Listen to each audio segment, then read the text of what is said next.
Hi అండి. చూడండి, పాతవైన మట్టి గాజులతోటే చేశానండి ఇది థ్రెడ్ బ్యాంగిల్. ఒక 5, 6 గాజులను స్టిక్ చేసుకొని వాటికి గోల్డ్ కలర్ థ్రెడ్ చుట్టేసి ఇలా స్టోన్స్, తర్వాత గోల్డ్ బాల్స్తో అతికిచ్చానండి. ఎంత బాగుంది కదండి. మనం ఫంక్షన్కు వెళ్ళినా కూడా వేసుకోవచ్చండి. చాలా బాగుంది. మీరు కూడా ఇలా అండి. ఎంత బాగున్నాయి కదండి కాసుల గాజులు. నిజంగా అందరూ అసలు బంగారువి అనుకుంటున్నారండి. చక్కగా గోల్డ్ థ్రెడ్ పెట్టాను. ఒక్కో కాసు పెట్టేసి స్టోన్స్ గోల్డ్ బాల్స్ పెట్టానండి. చాలా బాగున్నాయండి. మధ్యలో కొన్ని గాజులు వేసుకొని ఇవి మనం సైడ్కి వేసుకుంటే చాలా బాగుంటాయండి. మీరు కూడా ఇలా ట్రై చేయండి. కాసుల గాజులు చాలా బాగున్నాయి. ఒక గాజు ముత్యాలు గోల్డ్ బీడ్స్ తోటి అతికించాను.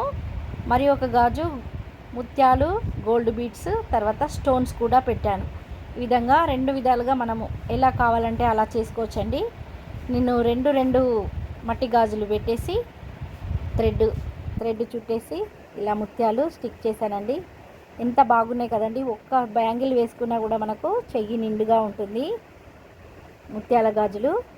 మీరు కూడా ఇలా ట్రై చేయండి. Thank you.